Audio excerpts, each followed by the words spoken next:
गांव में एक चुड़ैल का साया था जिससे उस गांव के लोगों की जिंदगी ही बदल गई। आइए देखते हैं कि गांव के लोगों के साथ क्या हुआ था। एक दिन गांव की 3 औरतें जिनका नाम श्यामा, रूपा और सपना होता है, आपस में बैठकर बातें कर रही होती हैं। अरे रूपा बहन, मैं तुम्हें क्या बताऊं, मेरी सास ने तो मेरा दिमाग खराब कर रखा है। अगर मेरा बस चले तो मैं उसकी जान ही ले लूं।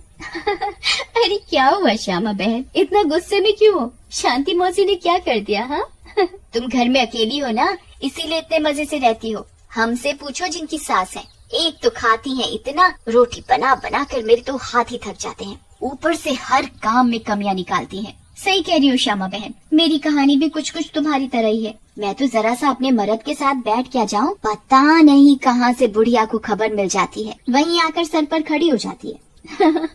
हाँ ये तो चिंता की बात है सपना बहन, मौसी को समझाओ, नहीं तो दादी कैसे बनेंगी। रूपा की बात सुनकर तीनों जोर जोर से हंसने लगती हैं। तभी उनकी नजर एक गोलगप्पे वाली पर पड़ती है। गोलगप्पे वाली बहुत ही सुंदर होती है, उसे देखकर तीनों से रहा नहीं जाता और वो तीनों गोलगप्पे वाली के पास चली जाती हैं। अरे तुम तो औरत होकर गोलगप्पे बेच रही हो।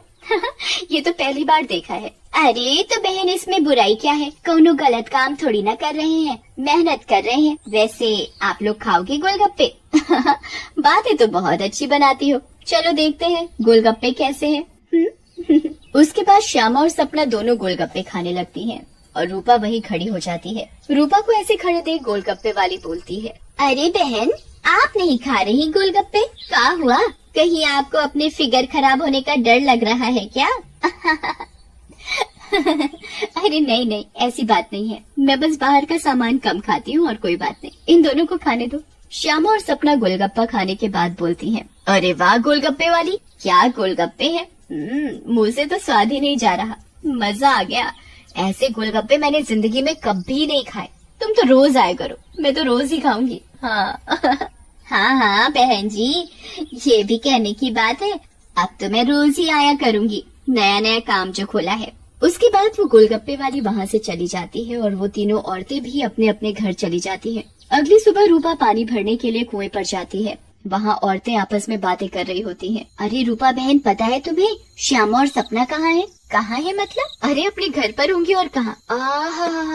अरे नहीं रूपा बहन, वो दोनों अपने घरों से गायब हैं। कोई कह रहा था कि उनका चक्कर चल रहा था मर्दों के साथ और उन्हीं के साथ घर छोड़कर भाग गई हैं।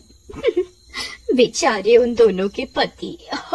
रूपा को ये बात सुनकर बहुत गुस्सा आता है और वो बोलती है, तुम्हें शर्म आनी चाहिए, औरत होकर औरतों के बारे में ऐसी बातें करते हो। ऐसा कहकर रूपा वहाँ से चली जाती है। शाम को वही गोलगप्पे वाली गांव में फिर से आती है। चीनू और टीनू नाम के 2 मंचुले उसे देखकर बोलते हैं, अरे टीनू, वो देख क्या लड़की है, एकदम एक नंबर, ये तो तेरी भाभी बनने लायक है बेड़ू। सही कह रहा है चीनू, लेकिन इसमें थोड़ा गलती होने का, ये अपन की नहीं तेरी भाभी बनने लायक है, समझा क्या? फिर वो दोनों गोलगप्पे वाली के पास जाते हैं और बोलते हैं, ए गोलगप्पे वाली, क्या गोलगप्पे खिलाएगी हम दोनों को?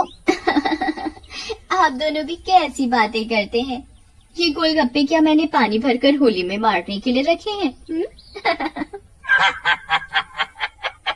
आप बहुत मजाक किया हो मेरी तरह। वैसे क्या नाम है आपका?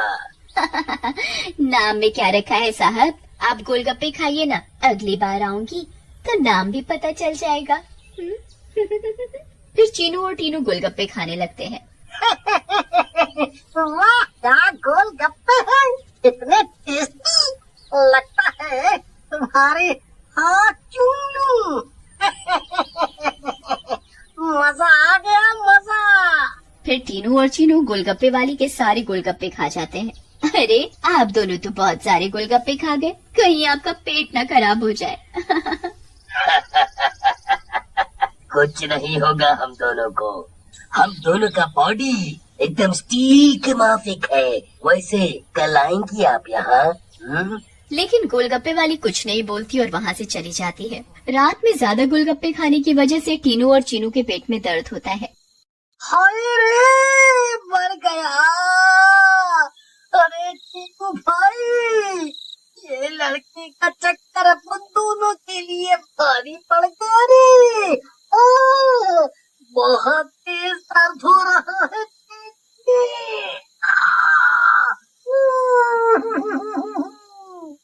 सही बोल रहा है भाई, अब उनके पेट में भी बहुत गुड़गुड़ गुड़गुड़ सा हो रहा है और टॉयलेट तो कई बार होकर आया। मर गया रे, फिर से आ गई। तीनू और चीनू दर्द के मारे पेट पकड़कर बैठे होते हैं। तभी वो गोलगप्पे वाली उनके पास आ जाती है और बोलती है क्या हुआ मेरे आशिकों, ऐसे क्यों बैठे हो? पेट में दर्द हो रहा है क्या? तुम्हें पता था क्या मिलाया है तुमने इसमें, बताओ। लेकिन तभी गोलगप्पे वाली चुड़ैल के रूप में आ जाती है।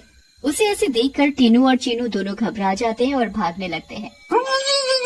ये क्या हो गया आप लोगों के साथ? हम तो परी समझ रहे थे, ये तो चुड़ैल निकली।